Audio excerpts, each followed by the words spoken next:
Part 1, The Room at the End of the Hall. There was a door in our house I was never allowed to open. Not because it was locked, but because she asked me not to. "It's just storage," Claire had said when we moved in. "Old stuff from my mom. I haven't touched it in years." That was all. And I didn't question it. At first. We'd been married just under 3 years when the weight of that door started to press on me. Not all at once, it crept in the way unease does, slow and quiet, like water finding its way through cracks. We lived in a narrow 3-bedroom home outside Portland. Just the two of us. No kids. One of the bedrooms was Claire's home office, the other, the one at the end of the hall, was always dark, always closed, always avoided. Even when she passed it, she never looked toward it. She just kept walking, like it wasn't there. And I pretended not to notice. Until one night, I was up late reading in the living room. Claire had gone to bed early, headache, she said. I got up to grab a glass of water. As I passed the hallway, I saw the door was cracked open. Just barely. I froze. It had never been open before. I looked toward the bedroom. No sound. Just her soft, even breathing. The hallway light buzzed faintly above me as I stepped forward. Pushed the door open. The room was completely still. It smelled faintly of lavender and dust. There were boxes stacked neatly along the wall. A desk in the corner. A tall, narrow bookshelf. And on the far side, an armchair by the window, facing out into the night. Everything was clean. Arranged. Like someone used to sit in that chair every evening. I stepped in. Quiet. And then I saw it. A framed photo on the desk. Claire. And a man I didn't recognize. Part 2, The Man with Her Smile. The photo was small. Silver-framed. Dustless. Claire was younger in it, maybe mid-20s, wearing a light sweater and holding a coffee mug, laughing at something just out of frame. The man beside her looked a few years older. Sharp jaw, dark eyes. He had his arm around her shoulder, but it wasn't casual. It was possessive. Familiar. And there was something else. Something subtle but undeniable. They looked like a couple. I stood there longer than I should have. Not touching anything, just staring at that picture like it might start whispering secrets if I listened hard enough. Then I heard a floorboard creak behind me. Claire. She was standing in the doorway, arms folded, wearing the robe I got her for our anniversary. "You weren't supposed to come in here," she said quietly. I didn't answer right away. "I didn't mean to," I said. The door was open. She stepped inside slowly and closed it behind her. The latch clicked like a judge's gavel. "He was my fiancé," she said. "Before you." I looked back at the photo. "What happened to him?" "He died," she said. No hesitation. But her voice went flat, like she'd repeated those words too many times. I turned to her. "Claire, why didn't you ever tell me?" She ran a hand through her hair. "Because you didn't ask. You told me you were only ever engaged once. I told you what I could handle telling. I didn't press. Not then." Not when her eyes were already glassy, her breath uneven. She walked over and took the photo in her hands. Stared at it for a long moment. His name was Lucas. We sat on the floor that night. Right there in the spare room. She told me about him in pieces. They met in college. Dated for 3 years. He was kind. Smart. A little closed off. He was planning to propose when the accident happened. Drunk driver. Rainy road. Gone before she reached the hospital. She said she didn't talk about him because it made people look at her like she was broken. "But you married me," I said. Doesn't that mean you moved on? She looked down. I didn't move on, she whispered. I redirected. That was the first time I wondered if I was sharing a life with someone who still belonged to someone else. But what I didn't know then, what I couldn't have known, was that Lucas's story wasn't over. And neither was Claire's. Part 3, a name I wasn't supposed to hear. The spare room stayed closed after that. She didn't ask me to stay out again, she didn't have to. I could feel the line that had been redrawn. Not locked, just waited. Like a room that belonged to another life, one I wasn't invited to. For a while, we tried to move past it. She was more present, more affectionate even. Maybe it was guilt, maybe something else, but we were closer than we'd been in months. And yet, there was still a quiet in her eyes I couldn't touch. Then, one night, maybe 2 weeks later, I heard her call out in her sleep. I was already half awake. One of those restless nights where your body's still but your mind's pacing. And then she said it. Clearly. Lucas. Not a whisper. Not mumbled. Like she was reaching for him. I didn't move. I just lay there, still and listening. A few seconds passed, then. Don't leave. Please don't leave. My throat tightened. She turned over and went quiet again, breath slowing. I didn't sleep the rest of the night. The next morning, I didn't mention it. How could I? What would I say? You dreamt about another man, the one you loved before me. You said his name like I've never heard you say mine. Instead, I watched her as she sipped her coffee. She was humming, something she did when she was in a good mood, but there was a tightness to it now, like it was holding something back. You sleep okay? I asked. She nodded. Better than usual. She didn't remember. Or didn't want to admit it. I told myself not to go back into the spare room. I did it anyway. She was at work. I stood in the doorway for a while before stepping in. It didn't feel like trespassing anymore. It felt like searching for something I was supposed to understand. I opened the desk drawers. Not snooping. Just trying to know her better. And that's when I found it. A small wooden box tucked in the back, under old birthday cards and a dried corsage. Inside were letters. All addressed to Claire. All from Lucas. I knew I shouldn't read them. But my hands moved before my conscience could catch up. I opened the top one. Claire. I know I'm not easy to love. You see more in me than I've ever seen in myself. I don't know how you do that, how you forgive the days when I pull away, when I act like I don't care. But I do. You are the only thing that feels like home. If I lose you, I lose everything. L. My chest tightened. These weren't just love letters. They were confessions. I read 3. Maybe 4. Each one deeper. Sadder. One ended with, I promise I'll make it to dinner tomorrow. No more excuses. Love you. That letter was dated the day before the crash. I put everything back exactly where I found it. Closed the box. Closed the drawer. Closed the door. But something had opened in me that wouldn't shut again. Because suddenly I understood something I hadn't wanted to see. Claire wasn't keeping a room in our house for someone she lost. She was keeping a room for the life she almost lived. And some part of her had never left it. Part 4, the lie she didn't mean to tell. I didn't say anything for days. I carried the letters like a weight in my chest, a kind of quiet betrayal I didn't know what to do with. It wasn't that she'd kept them, I could understand that. It was how she kept them. Tucked away like they were still active. Still relevant. Still hers.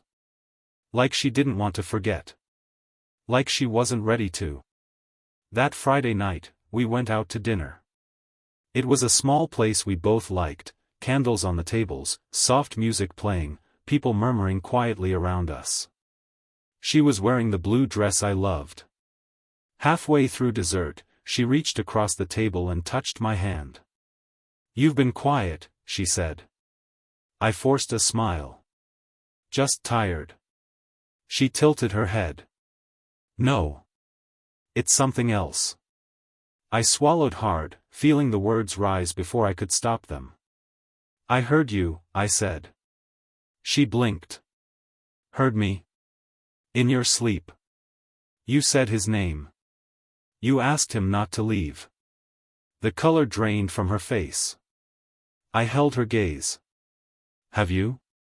She didn't pretend not to know what I meant. "No," she said softly. "But I haven't let go either." We sat in silence, dessert melting between us. Finally, she said, "Do you want to know the worst part?"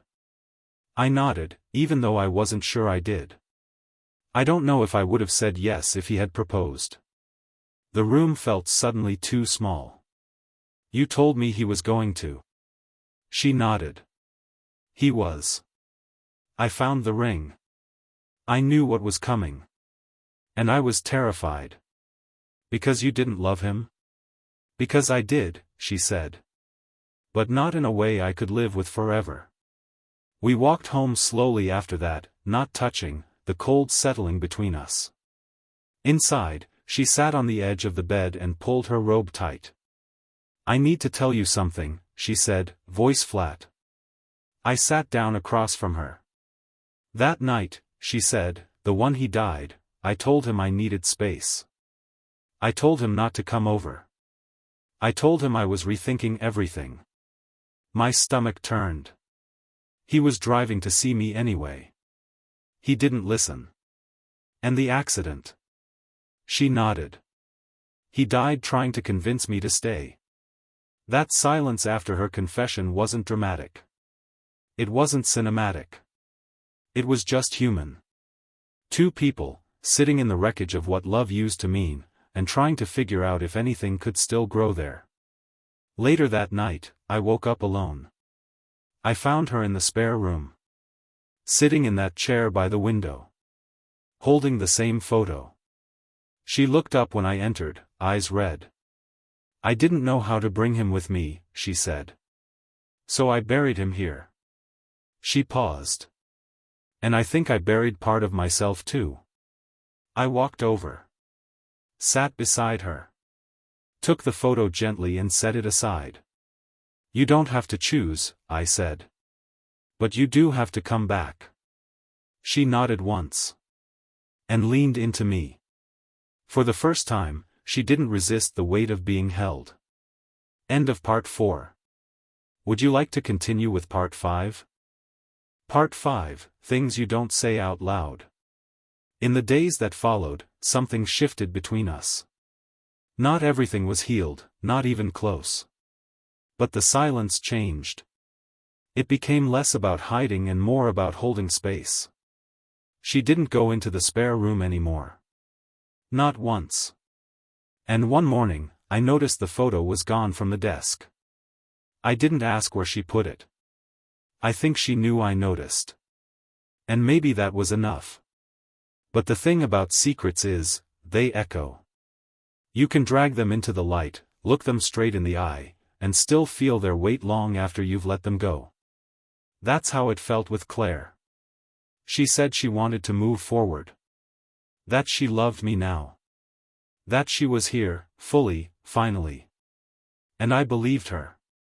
Most days. But then I started noticing the small things. Her phone would buzz late at night, and she'd silence it without looking. She started taking longer walks in the morning. And she became distant during moments that used to bring her close, songs, meals, certain films. It was like she was bracing for something. One night, I asked, "Is there more you haven't told me?" She looked startled. Defensive. "No," she said too quickly. I didn't push. But the doubt had already bloomed. That same week, she got a letter in the mail. I saw the handwriting before she could hide it, familiar. Messy. Definitely not hers. The return address was blank. Who's it from? I asked. She froze. Then shook her head. It's nothing. Claire. She hesitated. Then handed it to me. It was short. I found some of his things when I was clearing out my storage unit. I thought you might want them. I'm leaving them on the porch. You don't have to talk to me. Just take what's his. E. I looked up at her. Who's E? She took a slow breath. Emily. His sister. I didn't know he had a sister. She never mentioned her. Not once. She was angry after the funeral, Claire said. Said I killed him. Said I was selfish. And you never responded? I couldn't, she whispered. She wasn't entirely wrong. That evening, we drove together to the house where the box had been dropped off. It was small. 1 story. Overgrown yard. There was no sign of Emily, just a taped-up cardboard box sitting quietly on the porch. Claire walked up first. When she opened the box, her hands started shaking. Inside. A watch. A leather-bound notebook. A single photograph of Claire and Lucas, laughing. And the engagement ring. The one he never got to give her. She took the box without a word. We got in the car and drove home. She didn't cry. But she held the ring like it weighed 100 pounds. That night, she placed the box on the dining room table. I want you to look through it, she said. I need you to see all of it. So you'll understand what I'm choosing when I choose you. We sat there for over an hour, side by side, silently going through the past she never planned to share. At the end, she placed the ring in my hand. I don't want to keep it, she said. But I don't want to throw it away either. I understood. So I put it back in the box, closed the lid, and said, let's bury it. Part 6, The Ground Beneath Us. We didn't say it out loud, but we both knew where we had to go. The woods behind our house weren't large, just a stretch of trees, ferns, and quiet. But they were private. Untouched. Somewhere that felt far enough from everything else. We carried the box together. Claire didn't speak on the walk. Neither did I. But her grip on my hand was steady the whole way. We found a spot beneath an old cedar. The ground was soft with moss and fallen needles. The light filtered through the branches in long, quiet streaks. I brought a shovel. She brought the box. We didn't make a ceremony of it. There were no words. Just silence, and the sound of the earth being turned over. When the hole was deep enough, she placed the box inside, carefully, like she was laying something to rest. And for the first time in all the time I'd known her, Claire closed her eyes.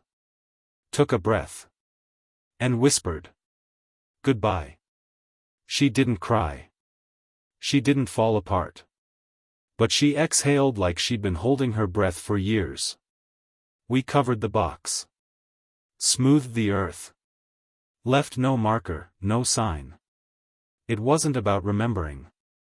It was about releasing. That night, something was different. Not in a dramatic way. No big gesture, no passionate declarations. But in the way she sat closer to me on the couch. The way she leaned her head on my shoulder without asking. The way her body didn't flinch when I touched her wrist. We didn't talk about the box. We didn't have to. The next morning, I woke to find a new envelope on the kitchen counter. Claire's handwriting. My name. I opened it slowly. You've loved all of me, even the parts one tried to lock away. I don't know how to thank you for that. I only know how to show it now. If I ever seem distant again, ask me to sit with you. That's all. I'll always come back. Claire asterisk. We started building something new after that. Different. Less romantic, maybe, but more real. A relationship not based on perfect days or simple truths, but on choice. Daily. Intentionally. Even when it hurt. We didn't erase Lucas. We didn't pretend he hadn't shaped her. But he didn't live in our home anymore. Not in the rooms. Not in the silence. Not in her. Part 7, the last room we opened together. A few weeks passed. The house felt quieter, but not in the lonely way it had before. It felt settled. We talked more openly now. We shared routines, grocery lists, garden plans, old stories that once felt too close to tell. One afternoon, as I was fixing a shelf in the hallway, Claire came up beside me with that same quiet energy she had the night she first told me about Lucas. She said, "I want to clear out the spare room." I looked at her. "You sure?" She nodded. "If I don't, it'll always be a shrine. I'm tired of living in a house with rooms that feel like ghosts." We started that weekend. Box by box. Folder by folder. Photos, old notebooks, blankets she hadn't unfolded in years. Things he'd touched. Things she kept out of guilt. Things she didn't even remember owning. We didn't rush. We paused when we needed to. At one point, she held up a pair of cufflinks and smiled. "He used to wear these to class. Thought they made him look older." Then she set them down. Didn't pocket them. Didn't cry. Just let them go. By evening, the room was empty. Bare walls. Scuffed hardwood. A single lamp in the corner. She stood in the center, arms crossed. "I thought it would feel like a funeral," she said. "And?" I asked. "It feels like a beginning." We decided to repaint it. Neutral colors, soft tones. She didn't want to turn it into anything specific. "Let it be whatever it needs to become," she said. A guest room, an art studio, a space to breathe. Freedom, in 4 walls. That night, we stood in the doorway, looking in at the freshly painted walls. The window open, curtains shifting in the breeze. She leaned against me and said, "You never asked me to forget him. Thank you for that." "I wouldn't want you to," I said. "Loving someone doesn't mean erasing what came before." She looked up at me. "Do you still wonder if part of me is with him?" I paused. Answered honestly. "Sometimes." She nodded. "That's fair." Then she took my hand. "But I'm here now. All of me. I promise." And for the first time since I found that photo, I didn't feel like a substitute. I felt chosen. Part 8, the quiet that stayed after the storm. A year passed. The spare room became a kind of sanctuary. Not for memory, but for us. Sometimes she wrote in there. Sometimes I sat and read in the corner. Mostly, it was just light and silence. A place with no ghosts. That was enough. We never talked about burying the box again. But sometimes, when we walked past the woods, she'd squeeze my hand a little tighter. That was her way of remembering. Of honoring it. Not everything needs to be spoken aloud to be understood. One afternoon, I came home to find her sitting on the back porch, watching the sky shift between rain and sun. In her lap was a journal. She closed it as I sat down beside her. "Writing?" I asked. "About him," she said. "But not in the way I used to." "How, then?" "As a chapter. Not a whole book." She looked at me then, really looked. "You saved me," she said. "Not from him. From disappearing into the past. We never became the couple we thought we'd be. We weren't perfect. We still had quiet arguments and mismatched days. But we knew how to reach each other now. How to call each other back from silence. That was more than enough. One night, I found her writing again. This time, she handed me the page. It said, "I thought love was a fire, burning bright, dangerous, always at risk of going out. But it's not. It's a room with an open window. A place you return to. A breath you take when you no longer need to run." That's what she gave me. And that's what we built. Not out of erasure. But out of honesty. Out of choice. Every day.